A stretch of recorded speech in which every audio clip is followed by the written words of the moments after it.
All right. So I am super pleased to introduce not only a great person, but a friend.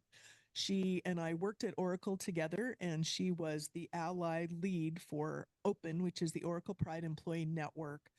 So I got to know Cindy quite well. I still have a problem saying Cindy. I always want to call her Cynthia. Just I know you as Cynthia.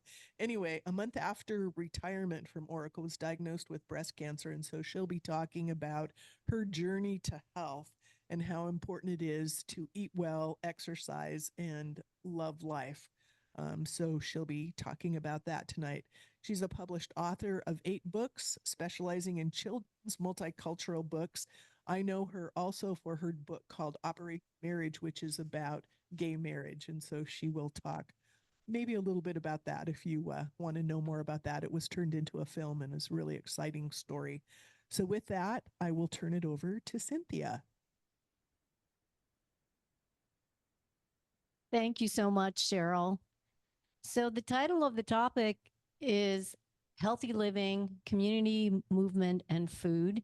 And I was thinking as I was driving over here that I could say, create your own blue zone. And I'm going to talk a little bit about a blue zone. But first, I'm going to start with a little joke. A man walks into the doctor's office. After running tests, the doctor says, I'm sorry, but I have 2 pieces of bad news. The first one is that you have cancer. The man says, well, shoot. What's the other bad news? She says, you have Alzheimer's. The man says, well, at least I don't have cancer. All right. So I want to talk about how we can live more healthily. And I'm going to start with the blue zones. So, anyone hear of the blue zones? It's like a best selling book and it's also a Netflix series. The blue zones are places in the world where the longest lived people are. People in these areas typically live well into their 90s. Living to 100 is common.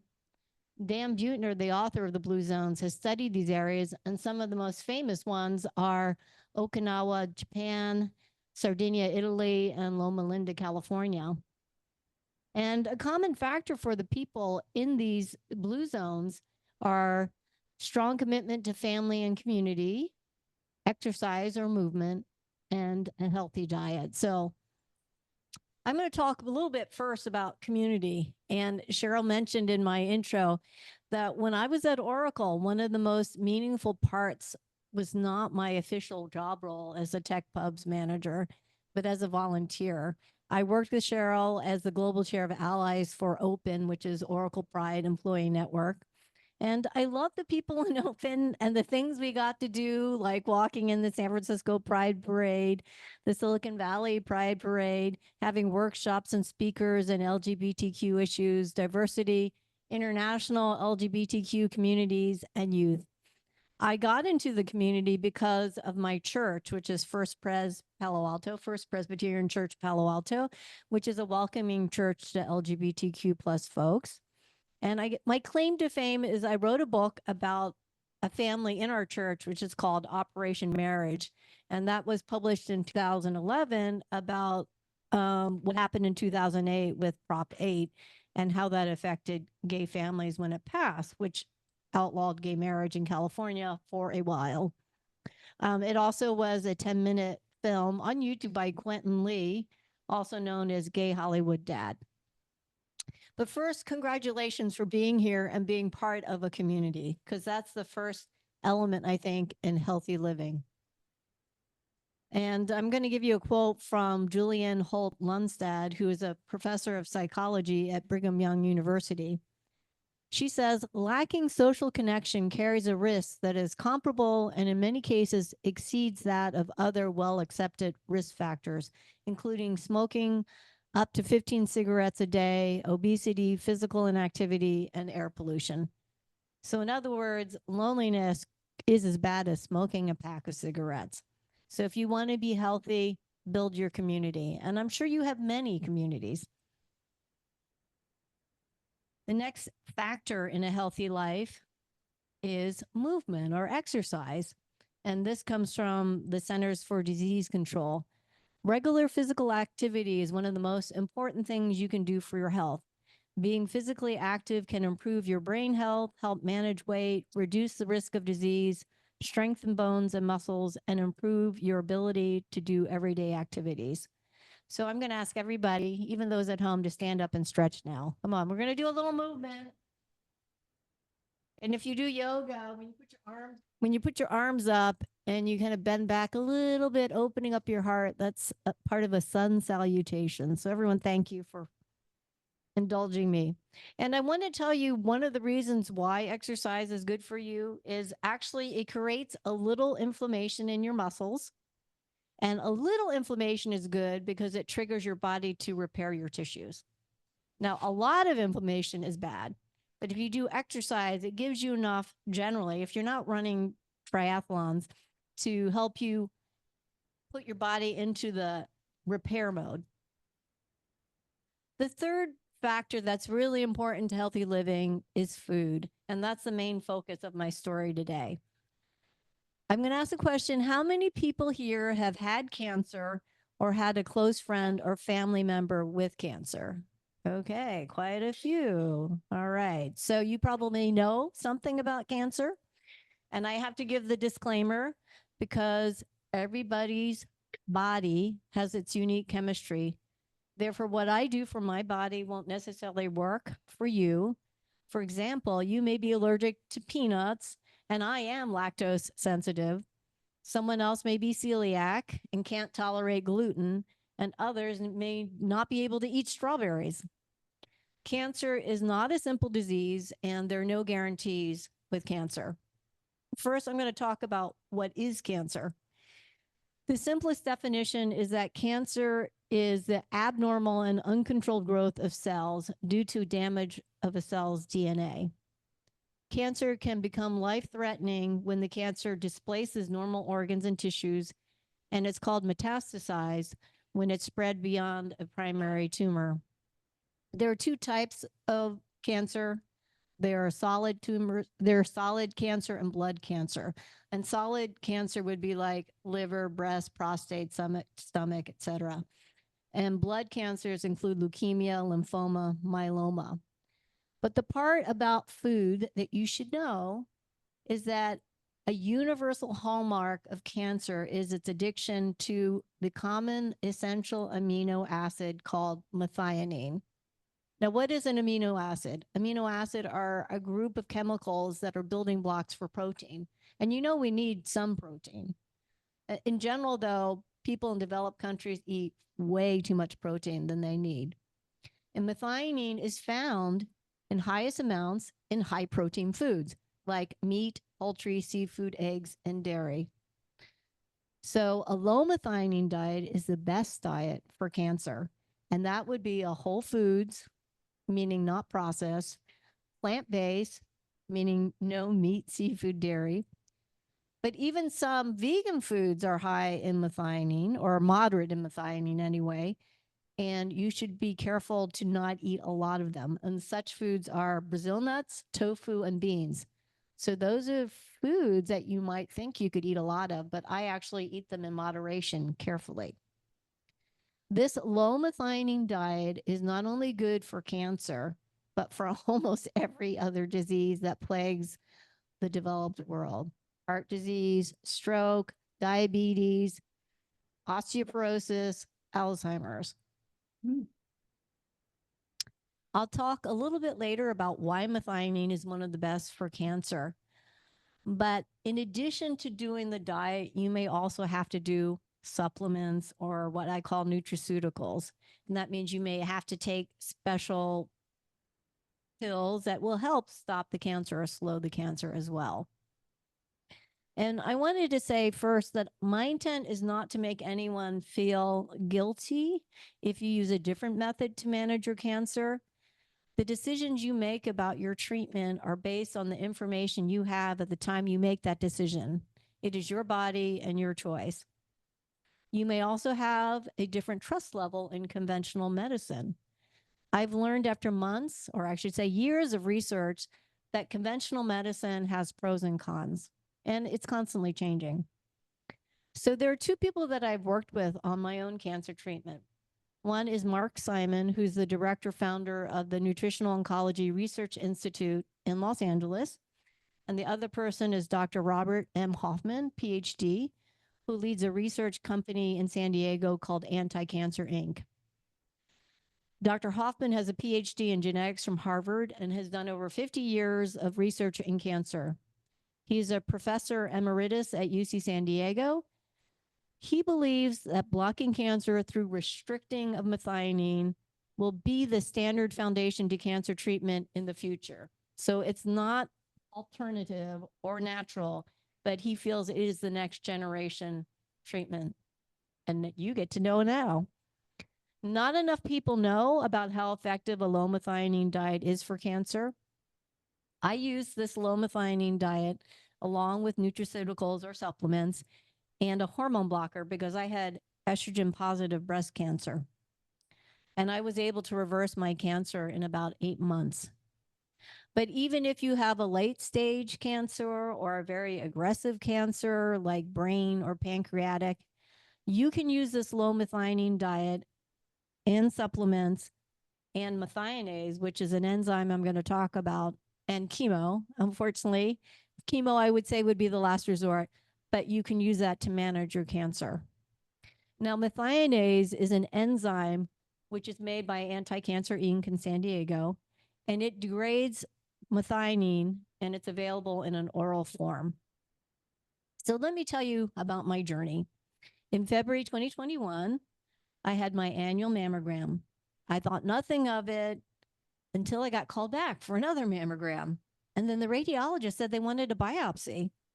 That's when I had the first argument with my husband because Peter, his father had died of lung cancer, and he believed biopsies can seed cancer, meaning once you poke the cells to do a biopsy, which is an extraction of the cells, you can spread the cancer.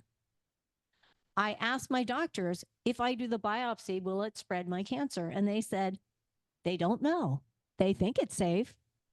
And then later, when I was doing more research, I realized that for certain cancers, particularly liver cancer, a biopsy has been known to spread the cancer in 2.7%. So if you're in that 2.7%, you probably are leery of doing a biopsy. But I took the leap and I did the biopsy because I wanted to find out whether I had cancer. And my biopsy confirmed that I had cancer. And I thought, well, how could this happen? Well, actually, in the US, the statistics are pretty bad. 1 in 2 men will get cancer in their lifetimes, and 1 in 3 women will get cancer in their lifetime. So it's so common. So the fact that many of you either had cancer or know people who had cancer is not a surprise. A young person asked me, well, do I know how I got my cancer? And no, I do not, but I can guess. I had a traumatic car accident when I was 19. I took antibiotics. I took antibiotics pretty freely whenever I had a urinary tract infection or a bad, infection. I ate a very conventional diet. I ate dairy, meat, seafood, processed meats, processed foods my entire life. Water, I drank tap water most of my life until I got cancer, and now I drink only filtered water. Plastics, all of us are exposed to plastics in our water, air, and food. And I think you probably heard that in the recent media. There's even microplastics in an apple. Pollution. I lived near Highway 101 for 30 years. Genetics. You could have a genetic reason for getting cancer.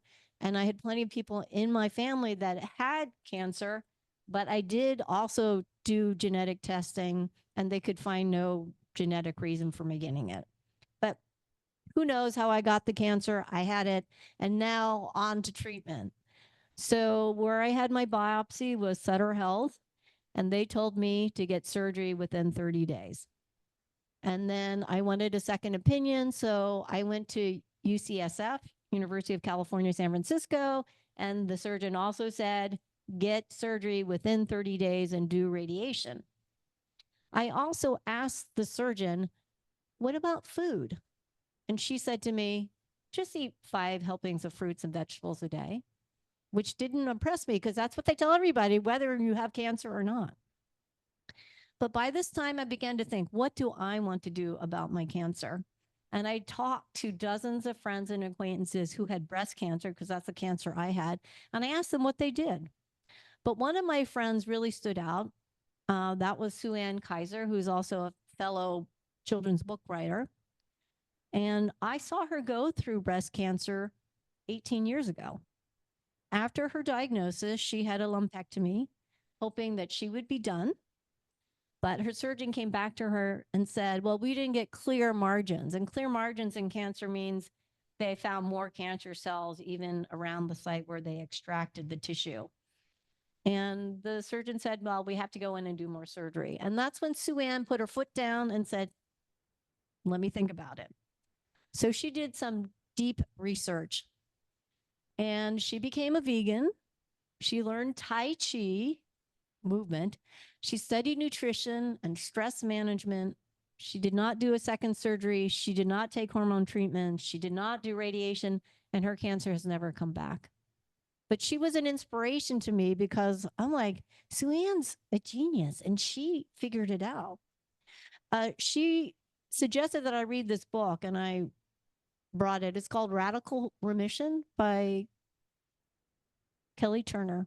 A very interesting book about people who are able to turn their cancer around after the doctors have given up on them or before they do any conventional treatment. Now I turn to my church community because I'm very active in my church, and they gave me a buddy. And the buddy was actually a friend of mine who also had breast cancer recently.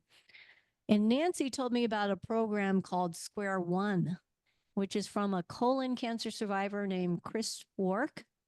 So I bought his program, and I also studied the list of resources on his website, and I found doctors and other support groups.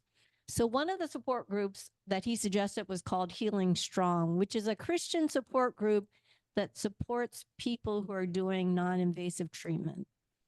And so through that group, I was connected with NORI, Nutritional Oncology Research Institute. And I talked to the director, Mark Simon, on the phone, and I found that surprisingly that he told me not to do surgery. And I was actually really happy because I really did not want to voluntarily do surgery. And he suggested I eat a low methionine diet and take nutraceuticals.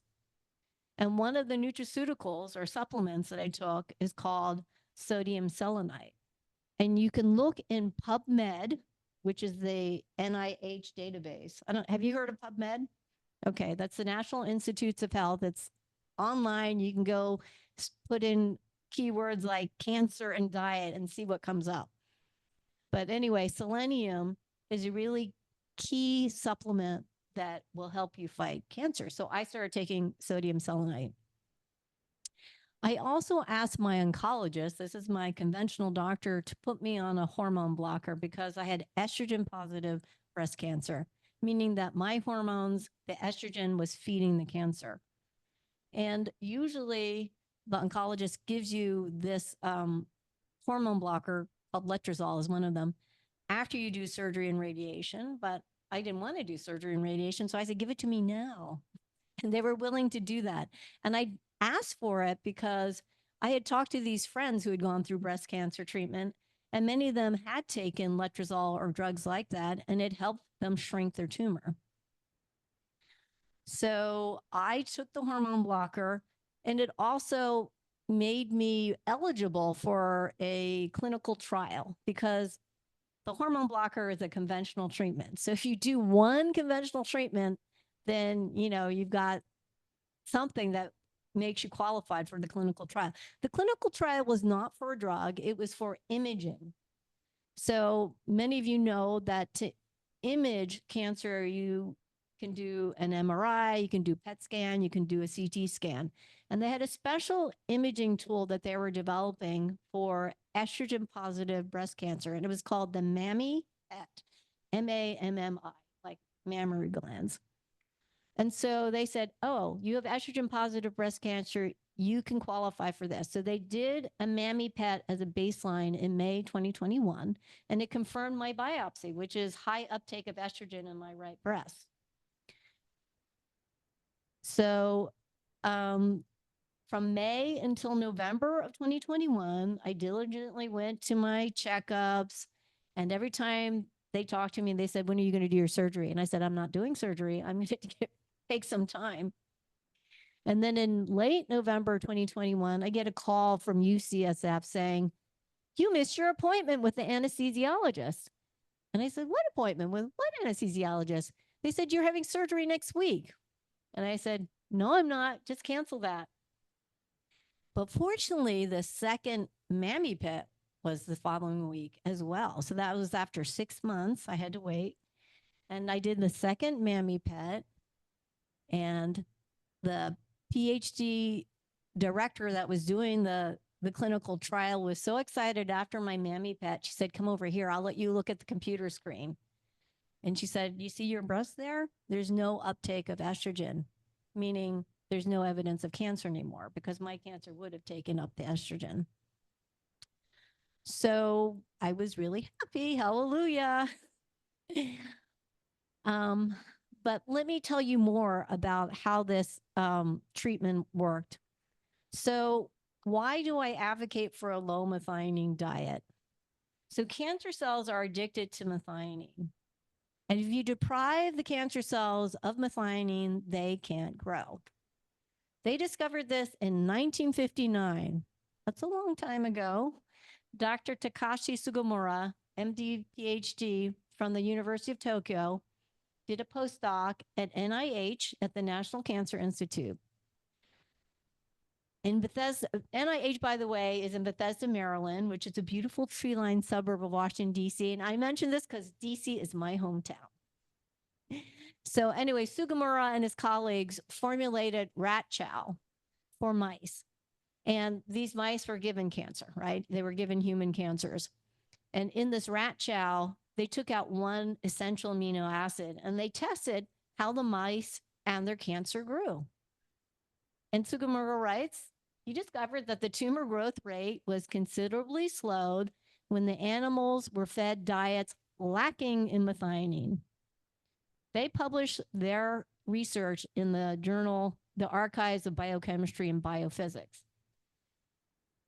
There has been continuous research in methionine addiction of cancer, and the PhD that I'm working with in San Diego, Dr. Robert Hoffman, in 1976, also did some studies, and he found that when he isolated human cancer cells in the lab, in a petri dish, and then they took out the methionine, but they replaced it with homocysteine, which is a similar chemical, the cancer cells could not grow.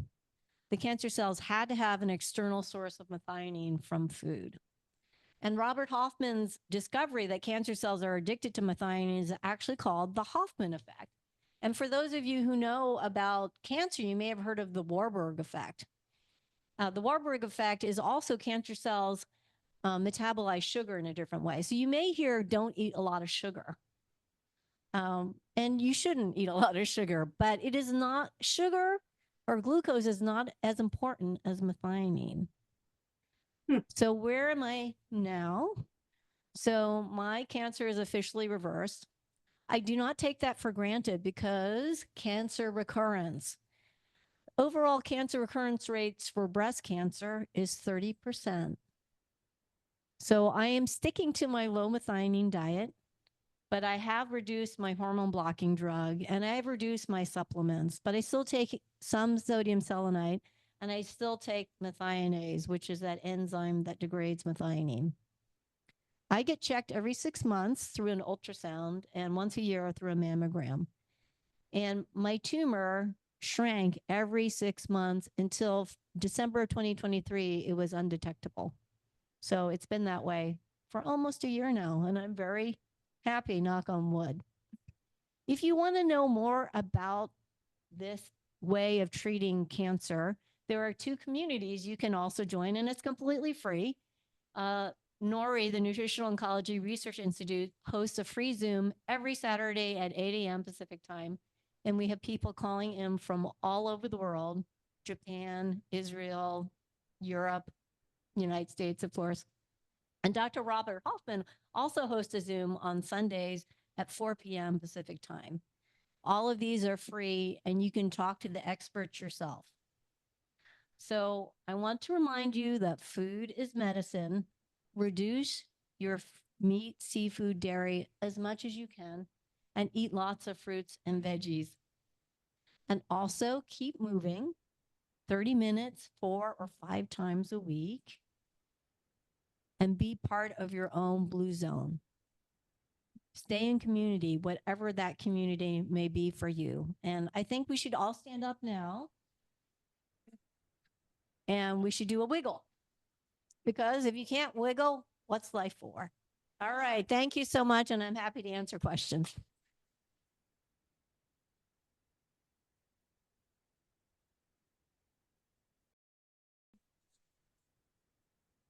Malik, I see your question. Takes great courage to go against conventional medicine and save your life, and now spreading the knowledge. Stay blue. Love it. Thank you. Questions?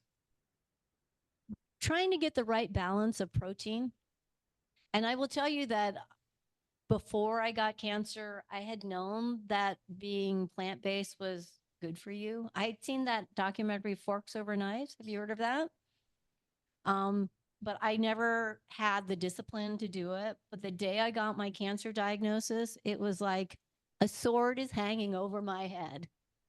And in some ways, it was a mental switch for me. So the next day I went plant-based. But I did have difficulty trying to figure out the right balance of protein because I was on a low methionine, which means a low protein diet. And my diet was so low in protein that after 9 months, I started getting some symptoms of too little protein.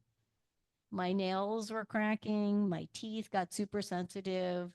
I was losing more hair than usual. I mean, everybody loses hair. And so I did a blood test, which I had to pay for myself because conventional medicine doesn't believe any of this stuff. But anyway, Life Extension is a website where you can order your own blood test. So I ordered a blood test and it did confirm that I was too low in protein. So then I talked to my nutritionist, Mark, and I said, okay, I'm too low in protein and I'm getting symptoms. The symptoms is what bothered me, right? Because like it became painful in my teeth, right? So he says, okay, increase your protein. So I increased the beans and lentils and the tofu and the nuts. And that's when I started methionase, which is an enzyme that degrades methionine. So you can kind of increase your plant-based protein, but the methionase kind of degrades the methionine in the protein. That was the hardest part for me, was trying to get the right balance. Yes, it does. And, you know, for the heck of it, one of our Japanese patients was in San Diego and they told her to go out and get a burger from Burger King. So she did. She ate the burger. They gave her the methionase and they tested her methionine levels and they went way down. So it does work. But I think both Barnes Kleinman and Robert Hoffman, the experts that I'm working with, would say it's just a no-brainer to be plant-based. It's just good for you overall. It's good for your longevity. So even if you don't have cancer, if you can be plant-based, that's really better for your health for all reasons. As I said, dementia, diabetes, heart disease, stroke, it's just overall better for you. So in a way, I say that cancer was the catalyst for me to transform myself. I couldn't do it before then. I would still eating meat. And my family is still omnivore. And they look at me like, oh, yeah, we can't. Mom's not going to eat that. And sometimes I will cheat, though, because they'll be like, oh, the salmon is so good. So, all right, once or twice a year, I do have a little turkey at Thanksgiving. And oh, I wanted to mention the Blue Zone. So if you get that book or you watch the Netflix documentary series, the Blue Zones are like 99% plant-based, but on like high festival days, those communities do eat a little meat and fish. So I think probably a little meat and fish once or twice a year won't hurt you, but overall, they're mostly plant-based. Okay. What are your thoughts on if methionine was found to contribute to cancer acceleration in 1959, but still continue to advocate conventional invasive treatments? How can we shine more light on unconventional approaches, which also work and less invasive? That's an excellent point. And I compare this methionine levels to tobacco. So, is really well researched and published in the 30s and 40s that tobacco was a carcinogen. But continuing into the 50s and 60s, tobacco companies were pushing tobacco products like mad. And they would have photographs of doctors in their ads. And they would say, the favorite cigarette for Dr. Brown is Camels. And they would have pictures of sexy women smoking Virginia Slims and actresses, famous actresses touting their products. And so even though we had the knowledge in the 30s and 40s from published science that tobacco was killing people and giving them lung cancer, it was really not until the 80s. So that's, 40 years later that we even began to even have any government policy about tobacco. And that's when they started having non-smoking sections on airplanes. I remember that. And then they started having laws like you had to have a warning label on the cigarettes. And then they started restricting advertising. So like this knowledge that we have of tobacco, we have the knowledge that methionine is dangerous. And especially if you have cancer, it's just going to feed your cancer. I will tell you that I told you we have 2 Zoom communities, one on Saturday, one on Sunday. And I have one friend on the Sunday group who has prostate cancer, and he's doing a clinical trial at NIH. He lives in Baltimore, Maryland. And he was so upset that people don't know about this that he started calling people or emailing people directly at NIH because he already had a contact since he's doing a clinical trial. And we're now meeting with NIH. And we're going to have another meeting in December. So we're going to try as a group of patients to actually get a clinical trial at NIH going. But it is slower than I wish, slower than I hope. So that's why I want to tell people about this. And there's the food lobbies, like the milk lobby, the food processors, the chicken lobby, the egg lobby. All of those lobbies are fighting to confuse you and not reveal the truth. So.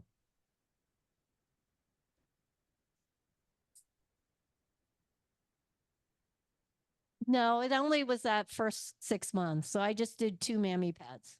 But I get checked with ultrasound. And so because my ultrasound cannot even detect the tumor anymore, they're like, you're fine. More available? I actually did get a friend to go to UCSF, and she also got the mammy pad. And I'm happy to say, because that person was also estrogen positive breast cancer, and she also said no to surgery. And she also was able to reverse her cancer. So at least I got one person. I talked to lots and lots of people, and it frustrates me when they know my experience and they go straight ahead and they do the invasive treatments, radiation and surgery and chemo. Because I'm like, well, you could change your diet and that would be a lot easier. But I know that people are afraid to go against what conventional medicine tells them. I'm saying is there's a big mental health element to food. And Yes. most people don't have the easy ability, even with a catastrophic diagnosis, to make those changes because of a lot of societal pressures, other chemical imbalances, and other things that are working with mental health. And I understand it's easy to say, well, just change your diet and your cancer will go away. But some people will trade that 10 years for living how they want to live. I get that. I'm working on a book with my nutritionist, and sometimes I'm playing with the titles, and I was thinking, oh, I should title it "Life is Better Than a Slice of Pepperoni Pizza," because that's how I feel. Like, if you were to put that pepperoni pizza in front of me, and you would just say, "Or would you like to have life? Would you like to see, your children and your grandchildren, or to grow up, or would you like to see your friends?" And I would say I'd rather have life than a slice of pepperoni pizza. Sorry, this hands down no contest for me. But I understand what you're saying, and I get people have their own choices to make. So if someone has followed the conventional path, Mm-hmm. would they be a candidate to switch to this as a preventative Yes. measure, whatever? Yes. A low methionine diet is good for prevention and also for even when you're doing treatment. Like, let's say you're doing chemo. A lot of people who do the low methionine diet and the supplements that I mentioned, like sodium selenite or fasting is very effective during chemo. They can put them on a low dose chemo. So that's called metronomic chemotherapy because it's low dose and it's more frequent than higher dose chemo. And yes, a low methionine diet will help you even if you do conventional treatments, and a lot of people have in our Zoom groups, and it'll also help prevent recurrence. How do you measure those levels? Is it just a protein test, or are you measuring It's a the blood test. methionine? It's a blood test. So as I mentioned, I tested my own levels with lifeextension.com, and they have an amino acid panel, which they test for about 30 different amino acids. And I tested my methionine levels, which were kind of in the normal range. Yeah. Another way besides monitoring your cancer through PET scans, imaging is considered the gold standard. But another way that people measure their cancer is through blood markers. So there's a CEA 1527 antigen, which is one of the markers for breast cancer. But that's another way that you can test how you're doing.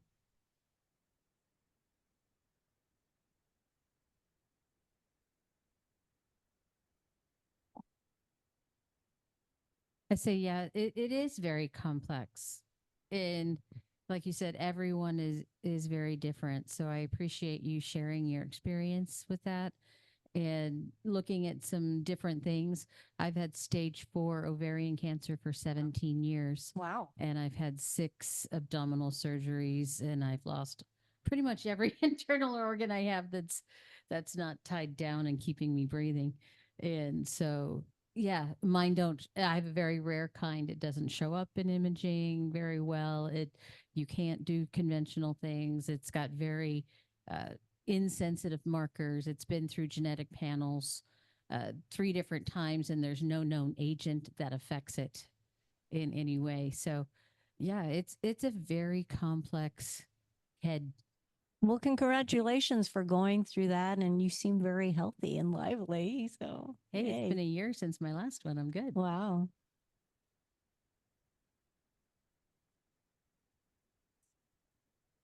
Yeah. Yeah. I was going to mention the surgery question.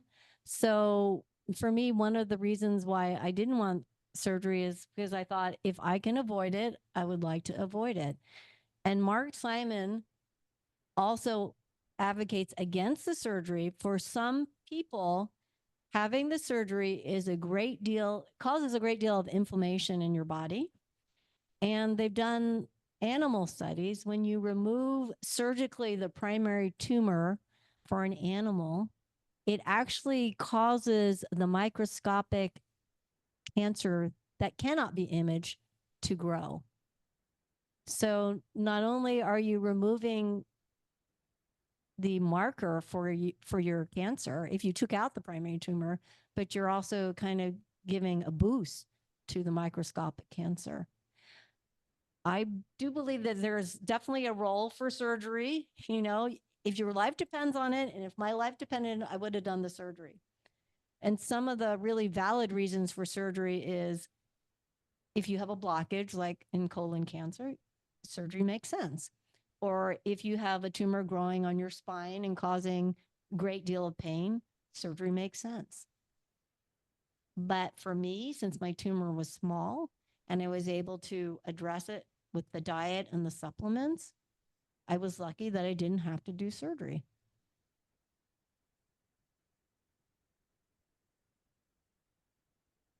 So I'm trying to figure out how to formulate this Okay. question. You were talking a little bit about some of the potential causes of cancer, like microplastics and plastics. And Mm-hmm. one of the things that I've come across a lot in the last 10 years or so is just like all the chemicals we use, right? Hairspray, deodorant, like the combination of it, not necessarily one individual product, but when you're talking about like, you know, these diets, the methionine, Methionine, yeah. does it only work on certain kinds of cancers? Do you guys know that? Have you looked into that? Is it work like Actually, across the board? if you look at the research, it's across the board. So that's why it's a universal hallmark. So it's not really like targeted. I mean, it's targeted, but it's not. All it works cancers for have all cancers have it, yeah. So that's Thank you. why it's a good strategy because it does affect all cancers. Yeah. I really appreciate your depth of knowledge on this and all that you've really gone through. I've heard a lot of people talk about like, you know, I cured my cancer or I can or that type of thing, but like I just really appreciate all the information that you gave us, like the detail and go look it up. But on I can NIH. go a lot And deeper. I'm sure you can. I'm sure you can, but well done. The other thing that I wanted to clear up for people who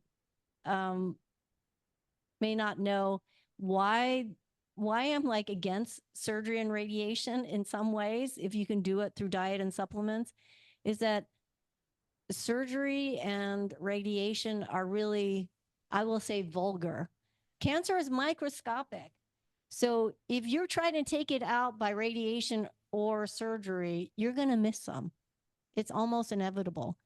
And they do say that by the time a cancer is discovered where it is a solid tumor, it's been in your body for maybe 10, 15 years, which means it's probably spread.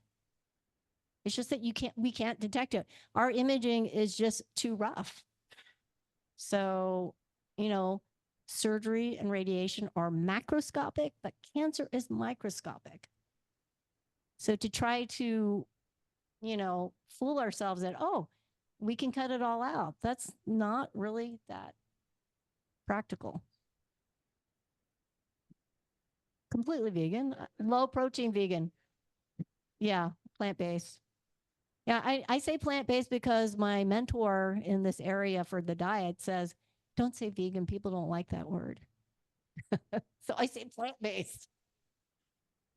You don't like that word? So what I eat mostly, I'll describe what I eat. And let me know if I'm yakking on too much. I wake up in the morning, I have fruit for breakfast, fruit only. And also sometimes I have a cup of green tea or a cup of coffee. And in my coffee, I don't have sugar, I have honey. Honey, though, is actually not vegan, but it's okay. It's on the diet. So I can have my coffee or my green tea with honey and some plant-based milk, and I have fruit. That's it. And then for lunch, I have fruit again. And then I wait 30 minutes because I want the fruit to be digested. And then I have a low protein vegan lunch. So today I had rice and stir fry vegetables, mushrooms, bok choy, and I had some olives and I had some salad and I had some guacamole on bread. So bread is kind of a little bit higher in methionine. And then for dinner, you saw what I had. I ate with you guys. So that's kind of the way I eat. And my staples are really rice, potatoes, and sweet potatoes. And then I have lots of veggies too. But I mean, the the way I get my calories is from those potatoes, rice, sweet potatoes. And I do have some bread and I do have some pasta too.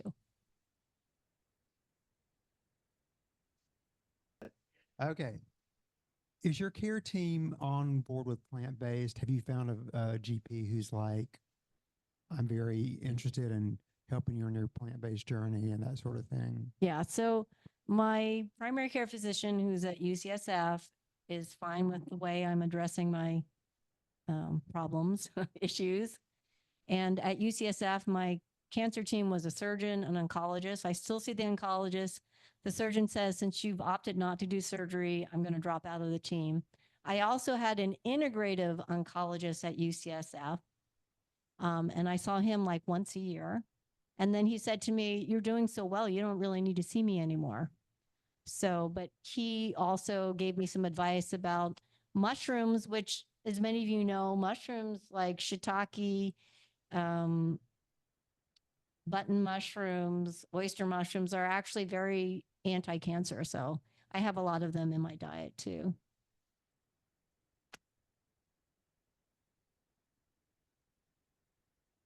I have read some of that book. And then another book that I will recommend is called How Not to Die by Dr. Michael Greger. And that covers not only cancer, but high blood pressure, diabetes, heart disease.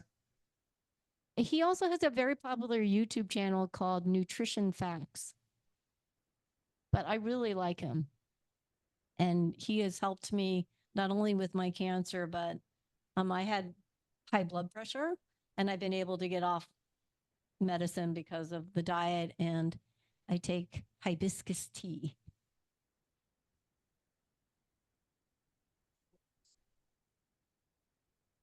I try to cook with less oil, but yeah, I do use a little olive oil. And since I'm in more or less remission, I don't worry too much about it, but you generally want to keep your fats low. Mark would always say to me, the most you can have is half an avocado. So, and I've learned from my mentor how to cook with less oil or no oil at all. And it's basically using vegetable broth and high temperature cooking. Yeah.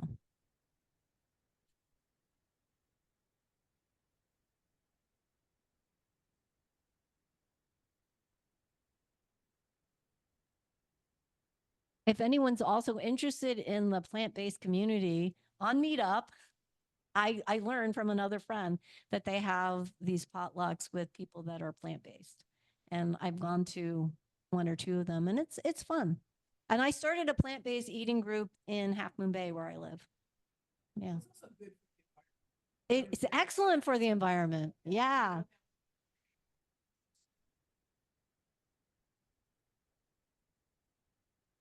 Yeah. I think they do say that if there's one thing that you can do to help the environment is going plant-based. You said you had 8 books. This is a kid's book. Yeah. Mm-hmm. What are the other books about? Are And they by the all way, kids' books? I brought one for Isabel, and then I thought I'd give one away to the person who has the birthday closest to today's date. That might be you. Are you in October? Anyone closer than October 27th? Okay. All right. There you go. This is for you, Isabel. The other books are, my first book was a business book called It's Who You Know, also because I believe in social networking. And then I wrote a book called Almond Cookies and Dragon Well Tea. And then I wrote a book called A is for Asia, an alphabet book on Asia. Then A is for the Americas, which I co-authored with another woman, which is about an alphabet book on North, South, and Central America. And then my best-selling book is called Amelia Tesora, 26 Women Who Changed the World. That's like the only book that regularly gives me royalties. And then Akira Tezoltan, 26 Men Who Changed the World. And then Operation Marriage. And in 2020, I published a book called Women and the Right to Vote, which was on the centennial of the passage of the 19th Amendment that gave women suffrage in the United States. And then your new books on nutrition. Yeah, I actually feel kind of guilty because I haven't really been working that hard and I just been having fun. But I have a tentative title and it's called Ciao Cancer, CIAO, like goodbye cancer.